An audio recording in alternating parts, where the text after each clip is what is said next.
Bismillahirrahmanirrahim. Kami dari SMP Negeri 1 Utara akan berangkat study tour ke Jakarta. Rombongan kami ada 3 bus di sini ya. Bus 1 di sini. Ini ada bus 2 juga di situ tuh.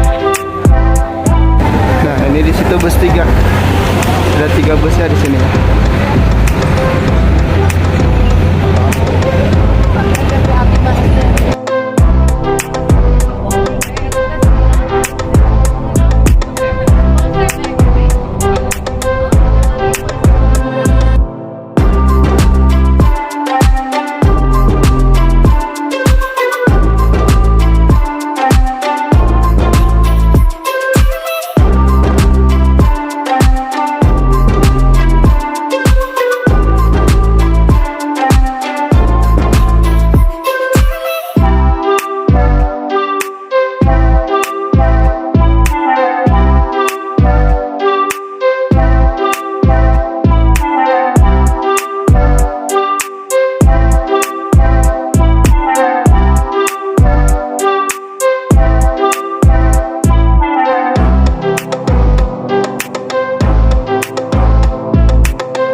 Dadah dulu Neng. Dadah dulu, dadah. Bismillah, makan telur dadah. Ya sudah. Jangan lupa WR kami. Jangan lupa bahagia. Jangan lupa happy. Tekenin barobo. Ya, it's the best. Yeah. You're the best. You're the best. You're the best.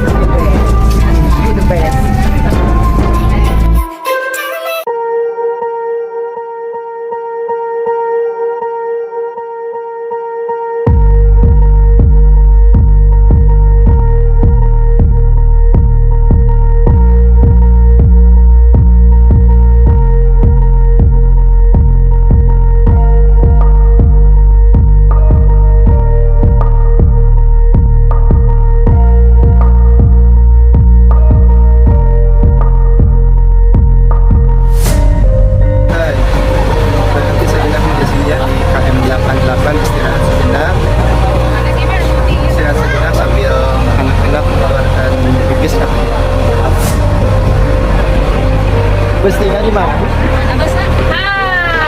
Kita sudah ada di bus yang 8. Ekonomi berpindah. Dulu di sini. Balik di mata aku. Boleh sama dia balik di sana. 1, 2.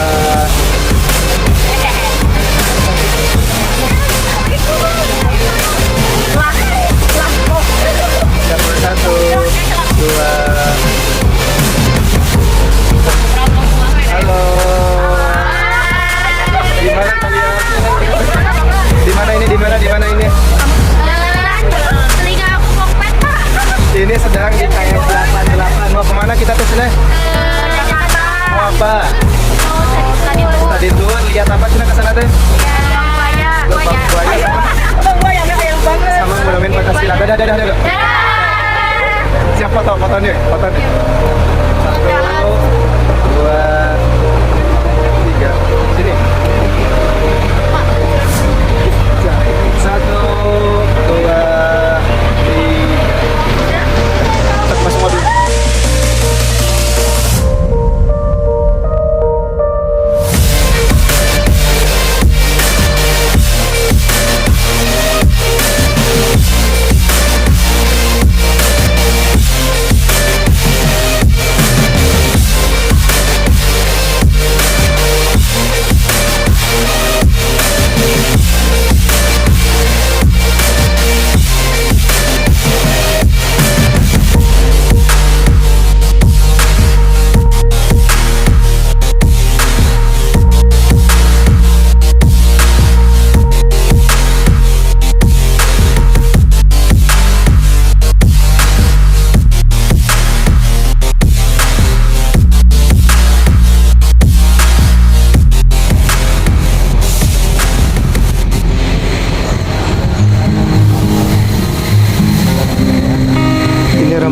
kami sudah sampai di monumen.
Ikuti ya, lapang ikuti. Ikuti sa lapang kayo, sa lapang kayo, sa.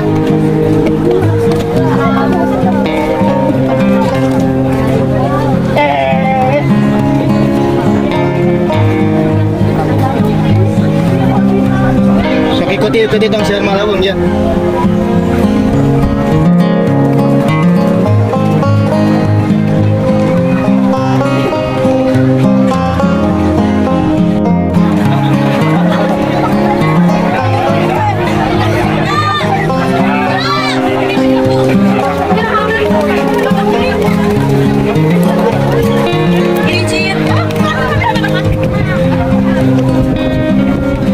Bergabung dengan sekolah lain.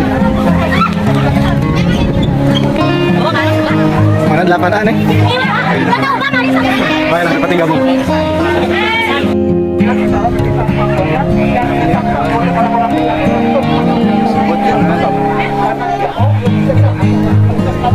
Sumur maut ya, sumur Kembang Buaya.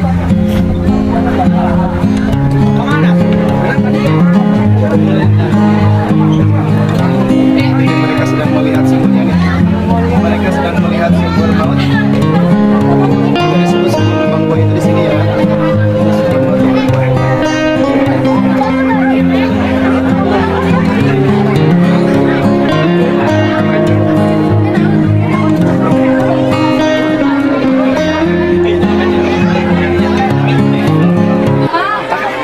Saya ada sebuah sumur yang kemudian pada waktu tanggal 1 Oktober tahun 1965 dijadikan sebagai tempat pembuangan jenazah para perwira Angkatan Darat yang menjadi korban pemberontakan G13 PKI. Sumur ini memiliki kedalaman sekitar 12 meter dengan diameter sekitar 75 cm. Sumur ini adalah sumur aslinya yang kemudian pada waktu itu dijadikan sebagai tempat pembuangan. Setelah dibuang kemudian ditimbun kembali dengan tanah bercampur batang-batang pohon pisang dan lain-lain, kemudian disebar lagi daun-daun kering di atasnya, terutama daun-daun kering pohon karet, serta ditanam sebuah pohon pisang di atasnya untuk mengelabui kalau mereka gagal memberontak, tempat ini sulit atau bahkan tidak dapat ditemukan.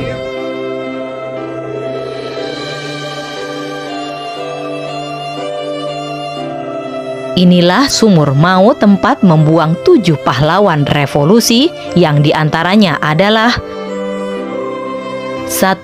Panglima Angkatan Darat Letnan Jenderal TNI Ahmad Yani. 2. Maijen TNI R. Suprapto. 3. Maijen TNI MT Haryono. 4. Maijen TNI Siswondo Parman. 5. Brigjen TNI DI Panjaitan. 6. Brigjen TNI Sutoyo Siswo Miharjo. 7. Perwira TNI Letu Pierre Tendean Ajudan Aha Nasution.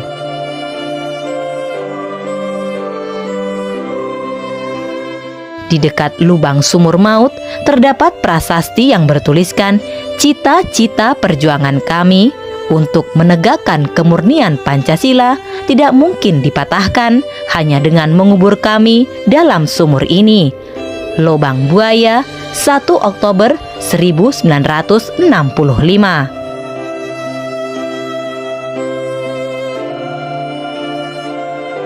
Untuk melindungi sumur dari kerusakan akibat hujan dan peristiwa lain, kini di sekeliling sumur tersebut dibangun bangunan seperti cungkup.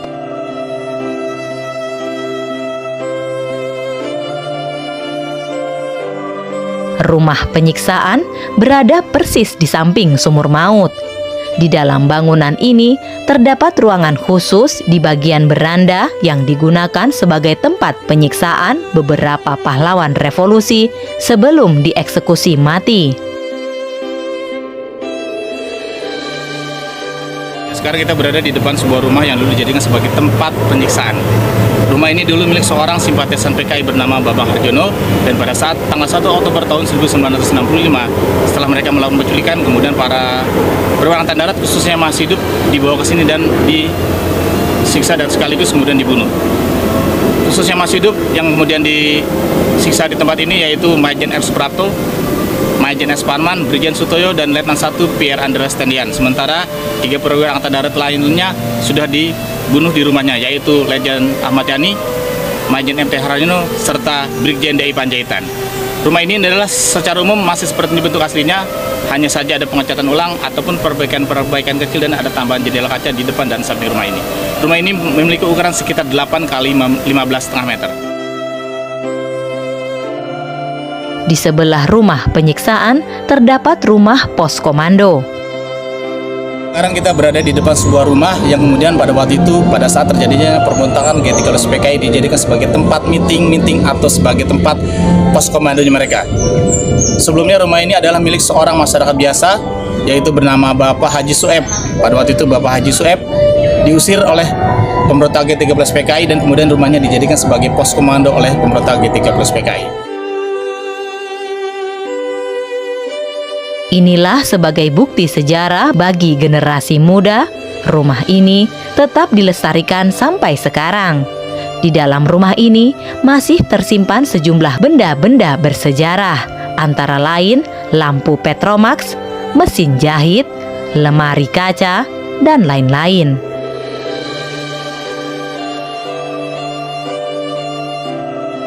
Sedangkan tidak jauh dari rumah pos komando terdapat rumah dapur umum.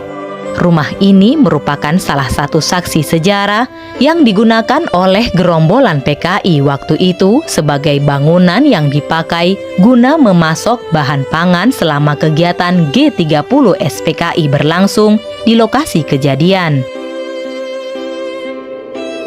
Kemudian ini adalah rumah ketiga yang ada di area Monumen Pancasila Sakti. Rumah ini dulu dijadikan sebagai dapur umum oleh pemberontak G13 PKI. Sebelumnya rumah ini adalah milik seorang janda bernama Ibu Amroh. Demikian juga seperti Bapak Haji Sueb, Ibu Amroh juga diusir oleh pemberontak G13 PKI dari rumahnya, dan beliau kemudian kaget ketika kembali ke rumahnya dalam situasi yang berantakan. Rupanya pada waktu itu rumah ini dijadikan sebagai dapur umum oleh pemberontak G13 PKI. Rumah ini adalah seperti ini bentuk aslinya dari dulu hingga sekarang. Hanya ada perbaikan-perbaikan kecil ataupun pengecatan ulang dan sebagainya.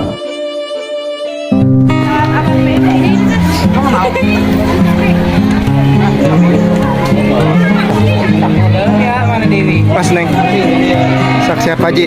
Awas ah. 1, 2, 3. 1, 2,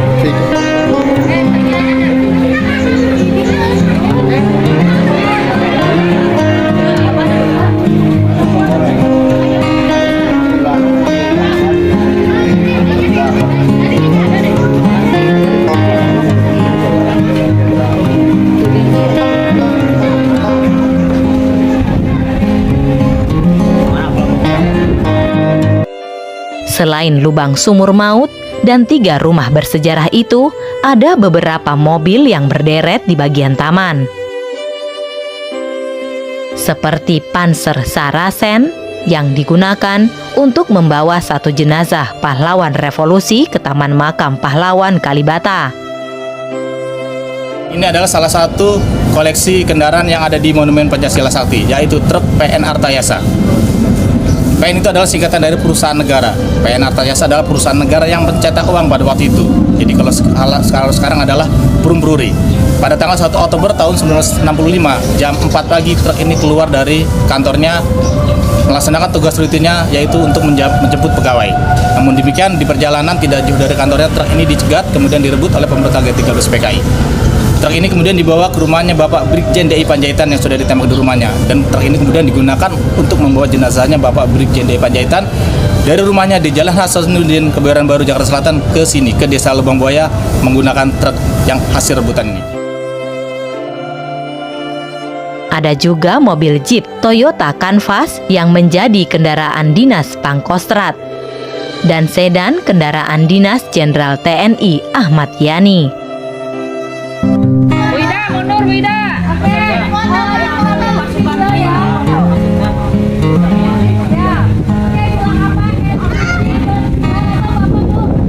Yes, yes, yes.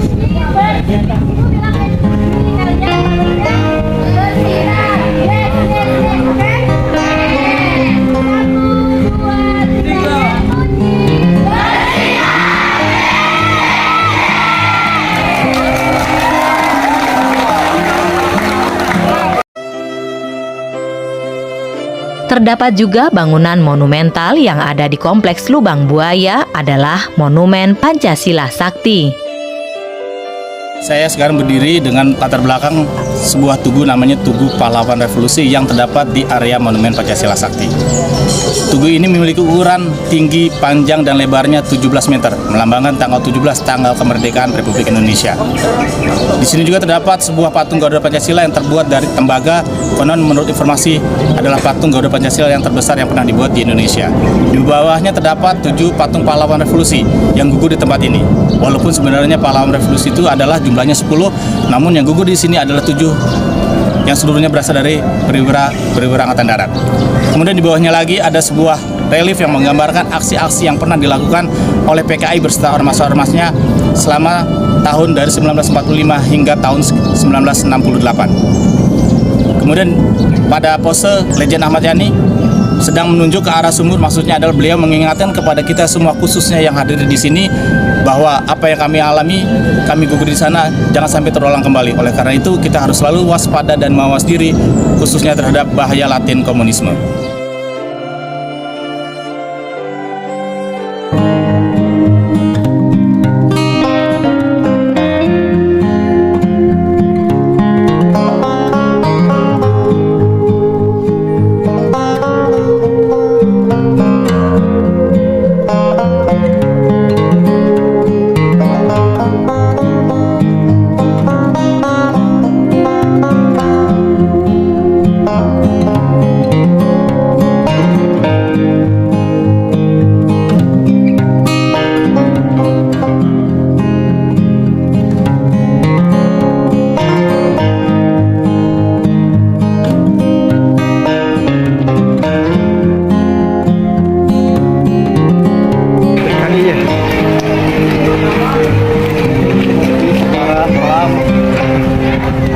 Terjadinya pemberontakan 30 September 1965.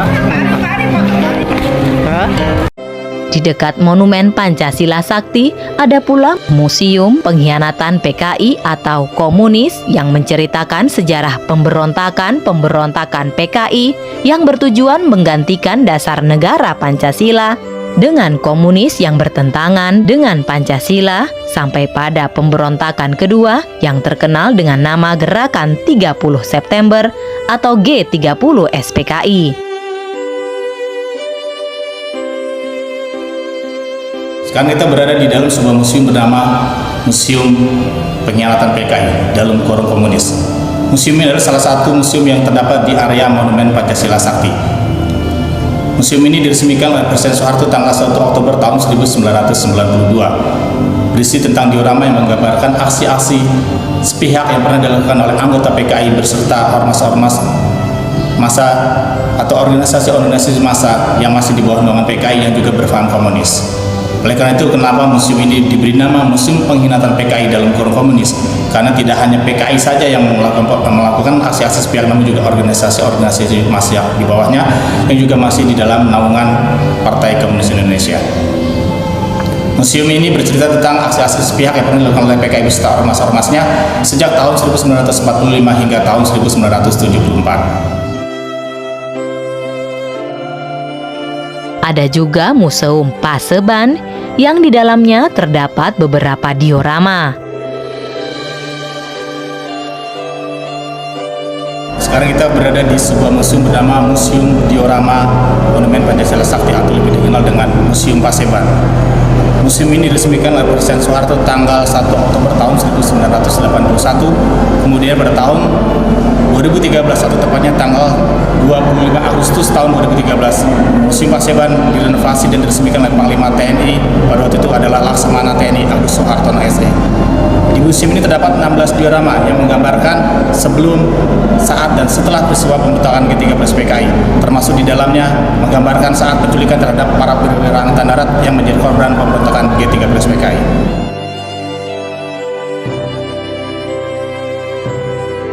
Di samping itu, terdapat ruang khusus di Museum Paseban yang dapat dimasuki pengunjung, yaitu ruang benda bersejarah atau relik. Sekarang kita berada di sebuah ruang yang kita beri nama ruang relik. Di ruang inilah tersimpan benda-benda peninggalan para perwira Angkatan Darat yang menjadi korban pemberontakan G13 PKI yang kemudian diangkat sebagai pahlawan revolusi. Di ruang ini juga terdapat baju-baju atau pakaian yang pada waktu itu saat disiksa dan juga dibuang ke dalam sumur mengenakan baju-baju yang terdapat dalam ruang relik ini. Jika kita perhatikan, baju-baju tersebut masih terlihat bekas-bekas darahnya. Ruang teater dan ruang pameran foto dokumenter.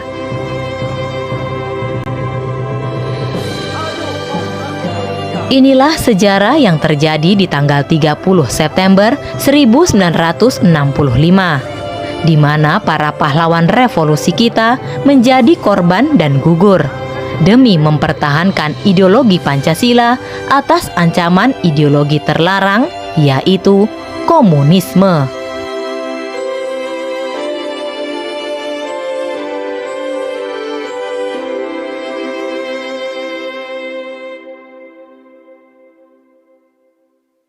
Hari ini, hari Angkatan Bersenjata kita.